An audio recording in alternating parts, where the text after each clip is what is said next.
Hello ನಮಸ್ಕಾರ. News 18 ಕನ್ನಡದ digital ಕಾಂಟೆಂಟ್ಗೆ ಸ್ವಾಗತ. ನಾನು ಶರ್ಮಿತಾ ಶೆಟ್ಟಿ. ಭಾರತ್ ಟ್ಯಾಕ್ಸಿ ಸೇವೆ ಯಾವಾಗಿಂದ ಆರಂಭ ಆಗುತ್ತೆ ಅಂತೇಳಿ ಟ್ಯಾಕ್ಸಿ ಮೇಲೆ ಡಿಪೆಂಡ್ ಆಗಿರುವಂತ ತುಂಬಾ ಜನ ಪ್ರಯಾಣಿಕರು ಕೇಳ್ತಾ ಇದ್ರು. ಇದಕ್ಕೆ ಅಮಿತ್ ಶಾ ಅವರು ಲೋಕಸಭೆಯಲ್ಲಿ ಒಂದು ಸ್ಪಷ್ಟವಾದ ಉತ್ತರವನ್ನ ಕೊಟ್ಟಿದ್ದಾರೆ. ಭಾರತ್ ಸೇವೆ ಕೇಂದ್ರ ಸರ್ಕಾರದ ಒಂದು ಮಹತ್ವಾಕಾಂಕ್ಷಿ ಯೋಜನೆ. ಪ್ರಯಾಣಿಕರಿಗೆ ಮಹಾನಗರಗಳಲ್ಲಿ ಅನುಕೂಲ ಆಗಲಿ ಅನ್ನೋ ನಿಟ್ಟಿನಲ್ಲಿ ಈ ಡಿಜಿಟಲ್ ಸೇವೆಯನ್ನ ಜಾರಿಗೆ ತರುವಂತ ನಿಟ್ಟಿನಲ್ಲಿ ಕೇಂದ್ರ ಸರ್ಕಾರ ಒಂದಿಷ್ಟು ತಯಾರಿಗಳನ್ನ ಮಾಡಿಕೊಂಡಿದೆ. ಹಾಗಾದ್ರೆ ಯಾವಾಗ ಇದು ಆರಂಭ ಆಗುತ್ತೆ, ಬೆಂಗಳೂರಲ್ಲಿ ಈ ಸೇವೆ ಯಾವಾಗ ಲಭ್ಯವಾಗುತ್ತೆ ಅನ್ನೋ ಕುರಿತಂತೆ ಈ ವಿಡಿಯೋದಲ್ಲಿ ನಾನು ನಿಮಗೆ ಕಂಪ್ಲೀಟ್ ಆಗಿ ಇನ್ಫಾರ್ಮೇಶನ್ ಕೊಡ್ತೀನಿ. ಅದಕ್ಕೂ ಮುಂಚೆ ನ್ಯೂಸ್ 18 ಕನ್ನಡ ನಾವು ಎಲ್ಲ ಡಿಜಿಟಲ್ ಮೀಡಿಯಾ ಪ್ಲಾಟ್ಫಾರ್ಮ್ನಲ್ಲೂ ಲಭ್ಯವಿದ್ದೀವಿ. ನಮ್ಮನ್ನ ಫಾಲೋ ಮಾಡಿ, ಸಬ್ಸ್ಕ್ರೈಬ್ ಮಾಡಿ, ಇದನ್ನ ಮರಿಬೇಡಿ. ಭಾರತ್ ಟ್ಯಾಕ್ಸಿ ಈ ಡಿಜಿಟಲ್ ಸೇವೆಗೋಸ್ಕರ ತುಂಬಾ ಜನ ಪ್ರಯಾಣಿಕರು ತುಂಬಾ ದಿನಗಳಿಂದ ಕಾಯ್ತಾ ಇದ್ರು. ಇನ್ಫ್ಯಾಕ್ಟ್ ಚಾಲಕರು ಕೂಡ ಈ ಸೇವೆ ಬರಲಿ, ನಾವು ಇದರಲ್ಲಿ ಜಾಯಿನ್ ಆಗಬೇಕು ಅಂತ ಹೇಳಿ ವೆಯ್ಟ್ ಮಾಡ್ತಾ ಇದ್ರು. ಕಾರಣ ಚಾಲಕರಿಗೆ ಈಗ ಬೇರೆ ನಾವು ನೋಡ್ತೀವಿ, ಖಾಸಗಿ ಕ್ಯಾಬ್ ಅಗ್ರಿಗೇಟರ್ಗಳು ಪೂರ್ಣ ಪ್ರಮಾಣದಲ್ಲಿ ಅವ್ರು ದುಡ್ಡನ್ನು ಕೊಡೋದಿಲ್ಲ, ಇಂತಿಷ್ಟು ಪರ್ಸೆಂಟೇಜ್ ಅಂತ ಕಮಿಷನ್ ಇಟ್ಕೊಳ್ತಾರೆ. ಹಾಗಾಗಿ ನಮಗೆ ದುಡ್ದಂತ ಅಷ್ಟೂ ದುಡ್ಡು, ಸಂಪೂರ್ಣವಾದಂಥ ದುಡ್ಡು ನಮಗೆ ಸೇರ್ತಾ ಇಲ್ಲ. ಹಾಗಾಗಿ ಸರ್ಕಾರ ಇದಕ್ಕೆ ಏನಾದರೂ ಕ್ರಮ ಕೈಗೊಳ್ಳಬೇಕು ಅಂತ ಪ್ರಯಾಣಿಕರು ಕೇಳ್ತಾ ಇದ್ರು. ದರ ಜಾಸ್ತಿ ಆಗುತ್ತೆ ಅಂತ ಚಾಲಕರು ಕೇಳ್ತಾ ಇದ್ರು, ನಾವು ದುಡ್ಡು ನಮಗೆ ಬೇಕು ಅಂತ ಹೇಳಿ. ಹಾಗಾಗಿ ಕೇಂದ್ರ ಸರ್ಕಾರ ಈ ಮಹತ್ವಾಕಾಂಕ್ಷಿ ಭಾರತ್ ಟ್ಯಾಕ್ಸಿ ಸೇವೆಯನ್ನ ಜಾರಿಗೆ ತರುವಂತ ನಿಟ್ಟಿನಲ್ಲಿ ಒಂದು ಪ್ಲಾನಿಂಗ್ ಅನ್ನ ಮಾಡಿಕೊಂಡಿದೆ. 2026ರಲ್ಲಿ ಈ ಸಹಕಾರಿ ಸಂಘವನ್ನ ರೂಪು ಮಾಡ್ತಾರೆ. ಸೊ ಅದರಲ್ಲಿ ಚಾಲಕರು ನೋಂದಣಿಯನ್ನ ಮಾಡ್ಕೊಳ್ಬೇಕಾಗತ್ತೆ. ಫಸ್ಟ್ ನವದೆಹಲಿಯಲ್ಲಿ ಇದನ್ನ ಆರಂಭ ಮಾಡ್ತಾರೆ ಅಂತ ಮಾಹಿತಿ ಇದೆ. ಸಾಧಕ ಬಾಧಕಗಳು ಏನಾಗುತ್ತೆ ಅಂತೆಲ್ಲ ನೋಡ್ಕೋಬೇಕಲ್ಲ ಸ್ಟಾರ್ಟ್ ಮಾಡಿದ್ಮೇಲೆ. ಆಮೇಲೆ ಇಲ್ಲಿ ಪ್ರಯಾಣಿಕರ ಜೊತೆಯಲ್ಲಿ ಚಾಲಕರಿಗೆ ಯಾವ ತರ ಹೆಲ್ಪ್ಫುಲ್, ಫಸ್ಟ್ ಆ ಬಗ್ಗೆ ಮಾಹಿತಿಯನ್ನ ಕೊಟ್ಬಿಡ್ತೀನಿ.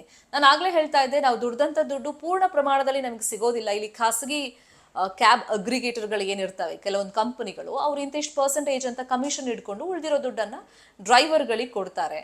ಸೊ ಈ ಸೇವೆಯಲ್ಲಿ ಭಾರತ್ ಟ್ಯಾಕ್ಸಿಯಲ್ಲಿ ಚಾಲಕರು ತಾವು ದುಡ್ದಂತ ಕಂಪ್ಲೀಟ್ ಹಣವನ್ನ ತಾವು ಪಡ್ಕೊಳ್ಬಹುದಾಗುತ್ತೆ. ಇಲ್ಲಿ ಶೂನ್ಯ ಮಾದರಿಯ ಕಮಿಷನ್ ಅನ್ನ ಅಪ್ಲೈ ಮಾಡುವಂತ ನಿಟ್ಟಿನಲ್ಲಿ ಕೇಂದ್ರ ಸರ್ಕಾರ ಒಂದು ಪ್ಲಾನ್ ಅನ್ನ ಮಾಡಿಕೊಂಡಿದೆ. ಇನ್ನು ಭಾರತ್ ಟ್ಯಾಕ್ಸಿ ಸೇವೆ ಯಾವ ತರ ಡಿಫ್ರೆಂಟ್ ಆಗಿರುತ್ತೆ, ಸೊ ಪ್ರಯಾಣಿಕರ ಆಂಗಲ್ ಅಲ್ಲಿ ನಾವು ನಿಮ್ಗೆ ಮಾಹಿತಿಯನ್ನ ಕೊಡ್ತಾ ಹೋಗೋದಾದ್ರೆ, ಬುಕ್ಕಿಂಗ್ ಮಾಡುವಂಥದ್ದು ತುಂಬಾನೇ ಸುಲಭವಾಗಿರುತ್ತೆ. ಮತ್ತೆ ಪ್ರಯಾಣಿಕರು ಎಲ್ಲಿಂದ ಎಲ್ಲಿ ಟ್ರಾವೆಲ್ ಮಾಡ್ತಿದ್ದಾರೆ ಅದನ್ನ ಲೈವ್ ಆಗಿ ಟ್ರ್ಯಾಕಿಂಗ್ ಮಾಡ್ಬೋದು. ಅಫ್ಕೋರ್ಸ್ ಇದು ಸದ್ಯಕ್ಕೆ ನಾವು ನೋಡುವಂಗೆ ಬೇರೆ ಟ್ಯಾಕ್ಸಿ ಸೇವೆಗಳಲ್ಲೂ ಇದು ಲಭ್ಯವಿದೆ, ಇಲ್ಲ ಅಂತಲ್ಲ. ಅದ್ರ ಜೊತೆಗೆ ಬಹುಭಾಷೆಯ ಆಯ್ಕೆಗಳಿರುತ್ತೆ. ನಿಮ್ಗೆ ಯಾವ ಭಾಷೆ ಅನುಕೂಲ ನಿಮ್ಗೆ ಗೊತ್ತಿದೆ ಆ ಭಾಷೆಯಲ್ಲಿ ನೀವು ಅದನ್ನ ಟ್ರ್ಯಾಕ್ ಮಾಡ್ಬೋದು ಅಥವಾ ಬುಕ್ ಮಾಡ್ಬೋದಾಗುತ್ತೆ. ಇನ್ನು 24/7 ಸೇವೆ ನಿಮಗೆ ಲಭ್ಯವಿರುತ್ತೆ. ದಿನದ 24 ಗಂಟೆಯೂ ಈ ಭಾರತ್ ಟ್ಯಾಕ್ಸಿ ಸೇವೆ ನಿಮಗೆ ಲಭ್ಯವಿರುತ್ತೆ.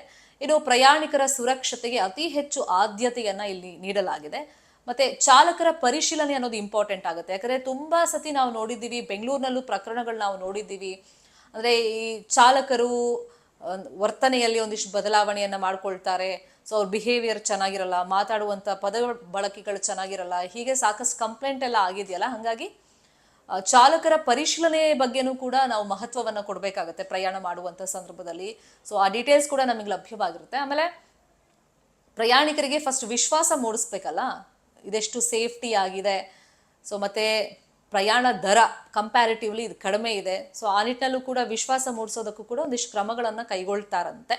ಇನ್ನು ಏಕರೂಪ ದರ, ತುಂಬಾ ಜನ ಕಂಪ್ಲೇಂಟ್ ಮಾಡೋದೇನು, ನಾವೇನೋ ಒಂದು ಆಟೋ ಅಥವಾ ಕ್ಯಾಬ್ ಬುಕ್ ಮಾಡಿರ್ತೀವಿ, ಅವಾಗ ಪ್ರಾಬ್ಲಮ್ ಏನಾಗುತ್ತೆ ಅಂದ್ರೆ ನಾವು ವೇಟ್ ಮಾಡಿಸಿದ್ರೆ ಅದಕ್ಕೆ ಹೆಚ್ಚುವರಿಯಾಗಿ ನಾವು ದುಡ್ಡು ಕೊಡಬೇಕು. ಮತ್ತೆ ನಮ್ಮದಲ್ಲದ ತಪ್ಪಿಗೆ, ಅಂದ್ರೆ ಬೆಂಗಳೂರು ಫಾರ್ ಎಕ್ಸಾಂಪಲ್ ನಾವು ತಗೊಳ್ಳೋದಾದ್ರೆ, ಬೆಂಗಳೂರು ಅಂತ ಮಹಾನಗರದಲ್ಲಿ ಟ್ರಾಫಿಕ್ ಸಮಸ್ಯೆ, ಅದು ನಮ್ಮ ತಪ್ಪಲ್ಲ. ಬಟ್ ಟ್ರಾಫಿಕ್ ಅಲ್ಲಿ ವೇಟ್ ಮಾಡಿದ್ರು ಕೂಡ ನಾವು ಹೆಚ್ಚಿನ ಒಂದು ದರವನ್ನ ಕೊಡಬೇಕಾಗತ್ತೆ. ಪೇಮೆಂಟ್ ನಮ್ಗೆ ಜಾಸ್ತಿ ಆಗ್ಬಿಡುತ್ತೆ ನಾವು ಟ್ರಾವೆಲ್ ಮಾಡಿದಾಗ, ಈ ತರ ಟ್ಯಾಕ್ಸಿ ಅಥವಾ ಆಟೋ ಬುಕ್ ಮಾಡಿದಾಗ.